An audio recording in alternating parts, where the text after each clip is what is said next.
Hello there, and welcome to the Raising Expert podcast, and welcome to Zaki Hasan. Hi, Hi, Daniel. Zaki. Great to be here. Thank you. Thanks, Zaki. Listen, I really appreciate you taking the time. We're deep in holiday season as we record this, 30th of December 2024, coming to an end of the year. But it is actually it's a great time, isn't it, for us entrepreneurs to take a bit of time to do some planning, think about next year and what that's going to bring. And you're at an exciting time in your business, and that's the sort of premise for our conversation. You're an entrepreneur looking to raise angel investment, right? So that's why we're working together. So I really appreciate you coming to share some of that with us. But why don't you tell us, to set the scene, a little bit about yourself? Who's Zaki? Where do you come from? What's your sort of professional background? And then move on to Afivo. It's a really exciting fintech, in my opinion. So over to you. Thanks for the fantastic introduction. Yeah, absolutely. As you said, my name is Zaki Hasan, and I am a co-founder of this fintech company called Afivo. We are based in Dundee. A little bit about my background. I am a graduate of Dundee University, and right after graduating, I went to work in several roles across finance and commercial finance and corporate finance for big names like Deloitte, Wood Mackenzie. So I have a bit of background in finance, and which is why I was interested in working for myself, to be honest, and and in this sector. And what we do at Afivo is we are on a mission to solve small and medium enterprises' most critical pain points of delayed payments, invoice processing, inefficiencies, and the risks associated with extending those elusive net terms to their customers. So, yeah, I mean, in my previous roles, I was quite heavily involved with SME financing. I was looking at credit portfolios of small businesses in the UK, and I was really drawn to this wide problem of delayed payments, invoice processing, and so forth.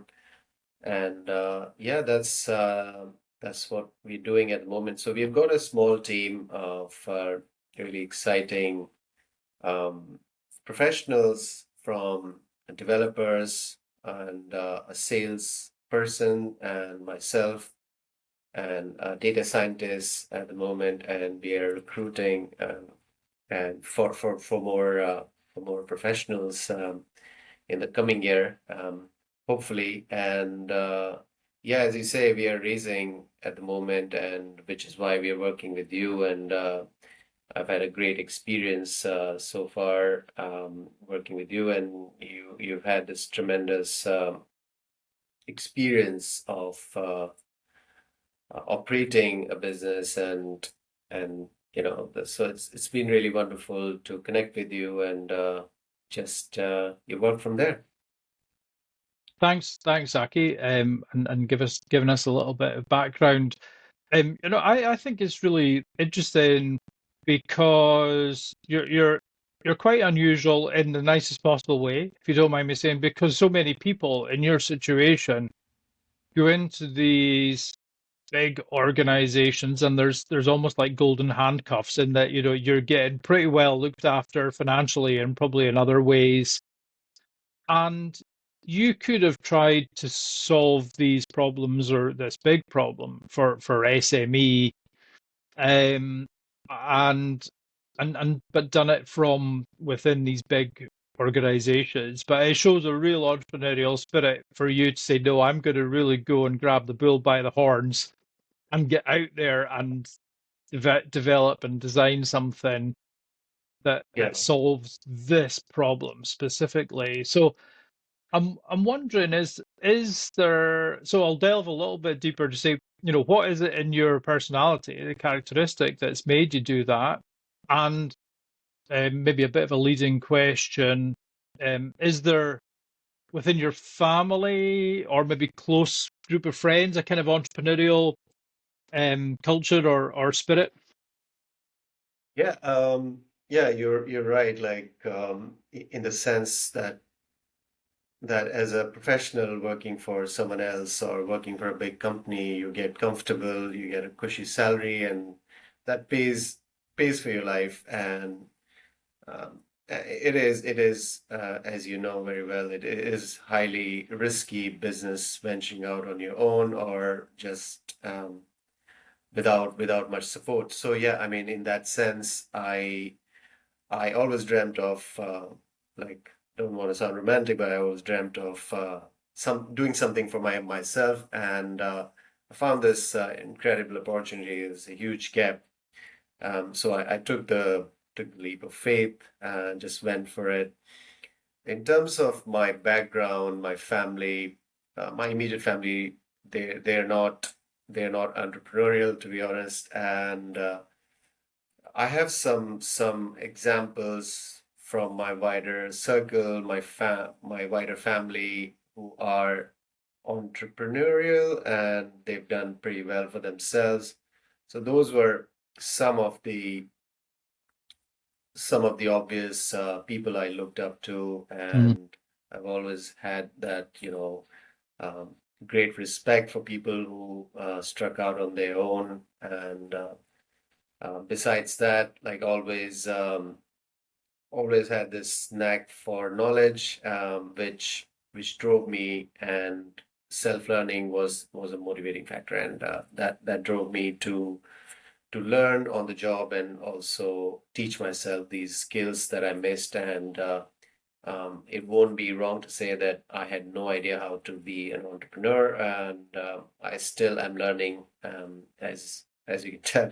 And yeah, so that's pretty much it. Like That's cool. that's how it shaped me to kind of move in this direction.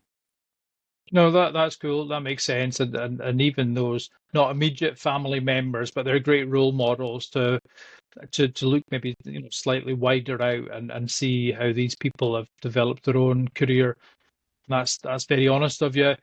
Thank you. That's a very strong characteristic, that ability just to go and learn though and fill in those gaps of knowledge. And if we're talking about the investor piece or the investment ready piece as we are working together, that's a really important attribute that investors look for. There is a growth mindset that you go, right, I'm not the finished article here.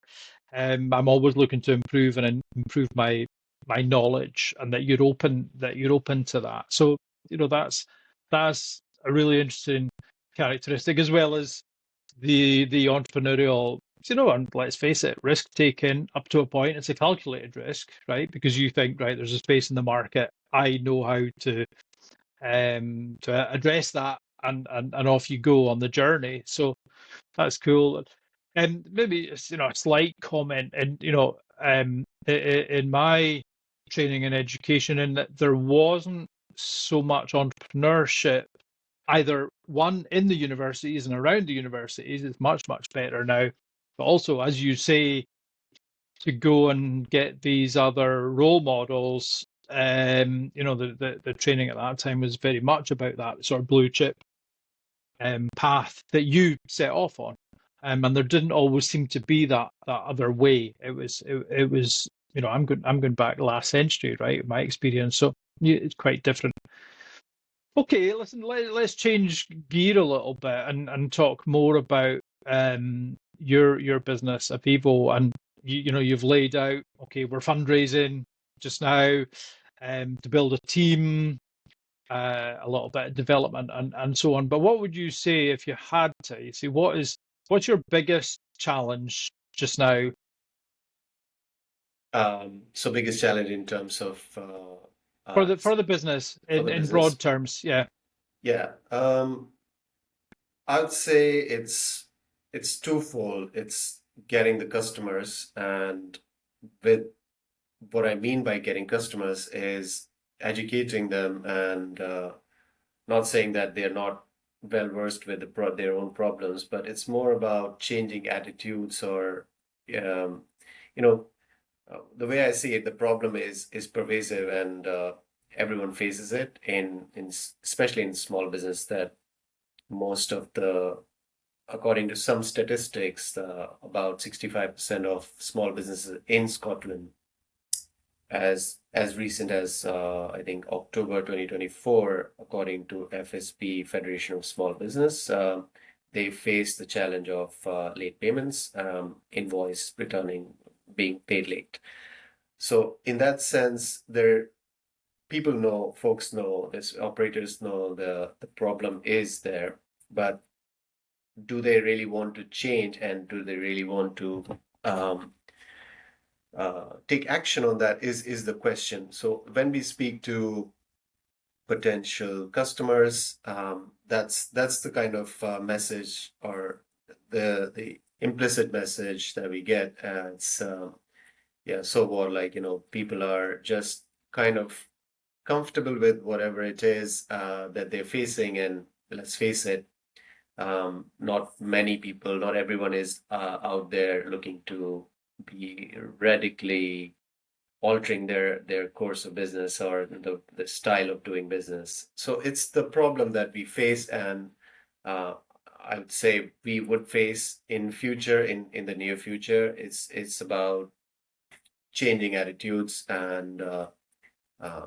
tackling the problem head on as we speak. And so that's the main problem, and the other is being a small pre-revenue company doesn't really help us to raise money in this environment, and we are we are in a very tricky place right now when inflation is high, so to speak, generally high in across the globe. So investors are very wise and being very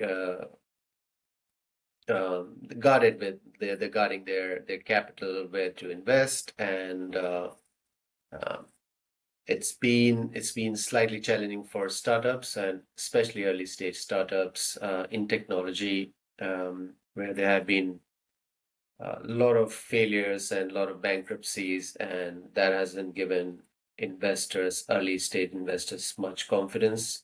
So that's one of the challenges. I'd say. I'm being very frank. It's a key challenge that we are facing, being an early stage company and acquiring customers from that premise. Yeah, no, I think you're right, and there's a couple of there's the classic paradox in there, isn't there, that you want or need investors' capital to go and build a sales team to go and develop sales, right? But investors, you're right. It's not that easy to raise investment right now. They're like, well, show us that your offering is needed in the market and show us some sales traction. So there can Yeah, be a bit of a standoff. Um, I think you're solving a big enough problem that people understand that I think investors are going to understand that it unlocks a great market. But it's interesting what you say that there's a bit of a challenge to break down existing thinking in the SME market. It's almost like that they just have to deal with it. There's this big problem, and it's part of business. Shocking statistics from FSB, but I'm sure there's lots of others as well that totally back up your claims. Um, so it is then a sales job, isn't it? It's not just yeah. throwing lots of jazzy marketing at the problem, because you've got to actually talk to people and explain the benefits and the change of use.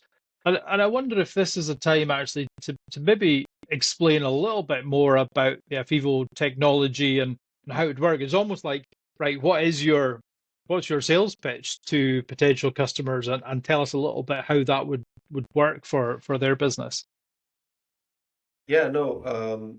So uh, just in short, it's really what we do is we're really helping small businesses to address their most critical pain and which is delayed payments, helping them process invoices more efficiently and address the risk associated with non-payment with a very simple product. Um, so it's a product that anyone can use and uh, help their customers um, have access to net terms so that their customers also can split payments and they don't while they might be facing difficulty they can come back to them in split payment terms and the the process is very simple, which is a unique selling point for us. We just ask our customers to upload their invoice that they want to get paid on, and we do the checks in the background as soon as you upload the invoice, and we read the invoice. We do the credit and fraud check, which is the central premise for our risk assessment and yeah, we give an instant decision on whether or not that invoice can be paid. So we underwrite your customers as you know as a if you are selling, we underwrite the customers of yours rather than you. I've got it. So yeah, so there's actually quite a lot going on in the background, and I think you've explained that well. And it's the kind of buy now, pay later model for B2B, right?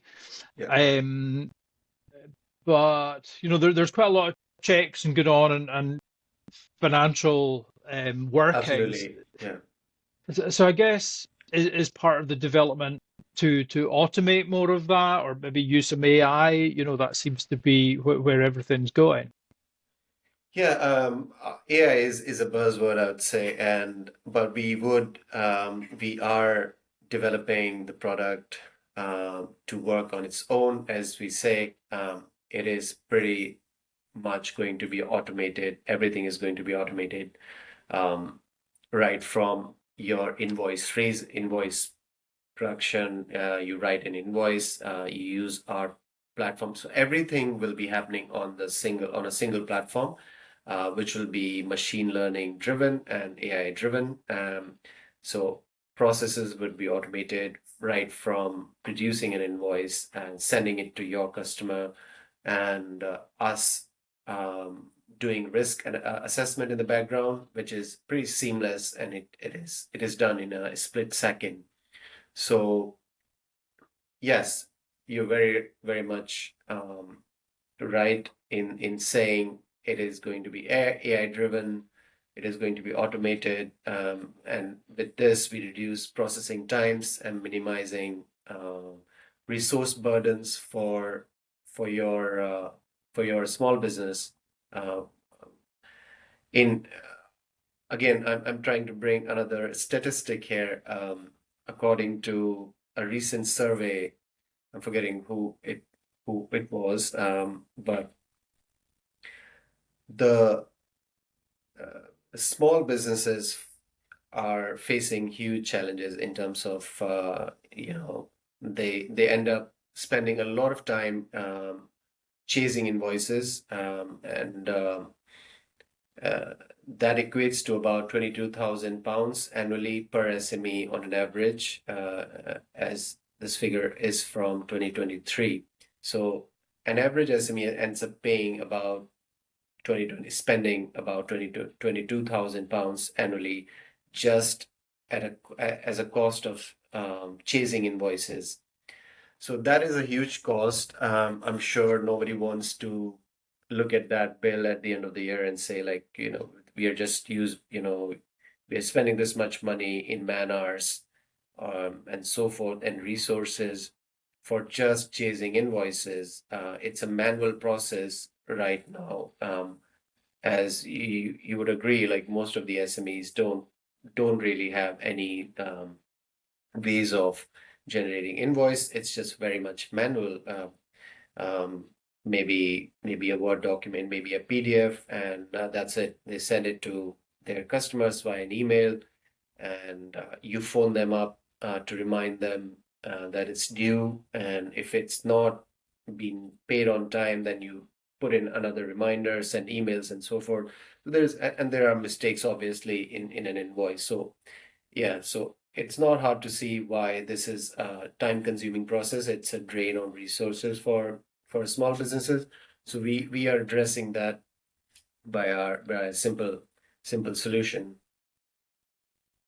Yeah, no, that's quite again a shocking statistic. £22,500. Any SME would maybe not hope to eradicate that, but certainly greatly reduce it. But Yeah, that's a part-time resource. It's quite a significant resource, isn't it? And yeah, apart from anything else, there's always a bit of stress built into it as well as the financial yeah, burden.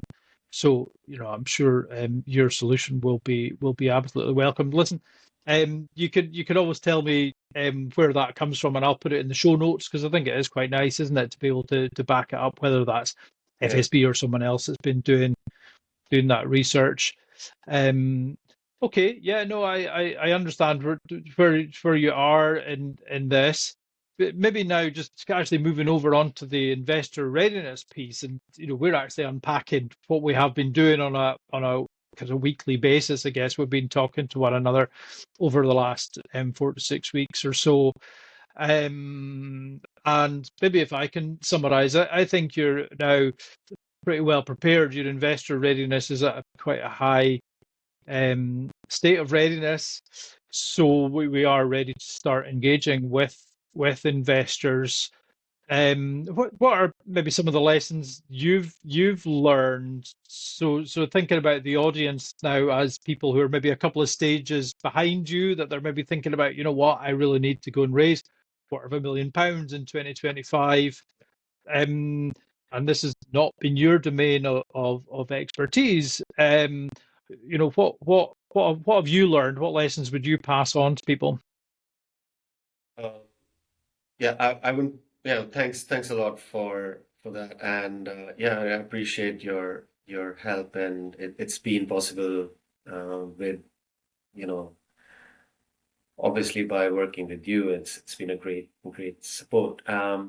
In terms of any sort of lessons or any tips I would be passing on for anyone who's looking to raise for investor readiness is to really nail down um, the audience, which is the investor in this case, and to understand who you're raising from, um, and really understand where they're coming. They might be coming from, their ask and their expectations. And then there is obvious material that you need to get ready, which is a pitch deck. Pitch deck can take several forms, which would be for different investors. If that's pretty much it. And obviously a financial model which has to be backed by sound logic and very conservative assumptions in my case. And the financial plan has to be very fluid, and it has to take into account different scenarios, and it should ideally do that and take a look at like different scenarios. What if things go north, south? What if you don't manage to get those 5 customers that you're expecting in the first few months, or 10 customers? What if that drops to 2? What happens then?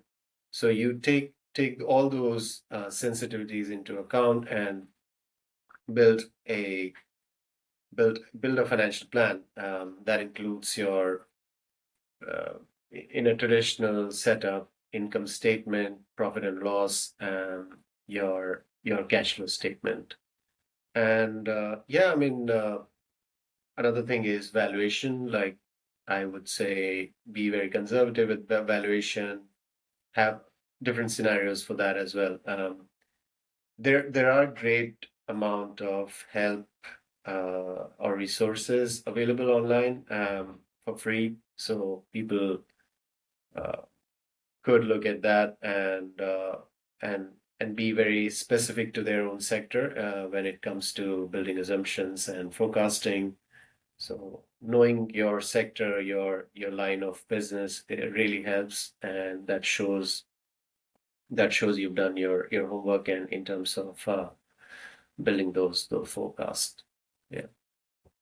Good. No, that's brilliant. Listen, it's better always coming from me, listing those things, and I think you gave a good rationale as to why you would do it. It's not just like tick box, Yeah. pitch deck, financial model. It's like, you have to be able to explain the reasons behind the decisions you're making, and the opportunity you've seen.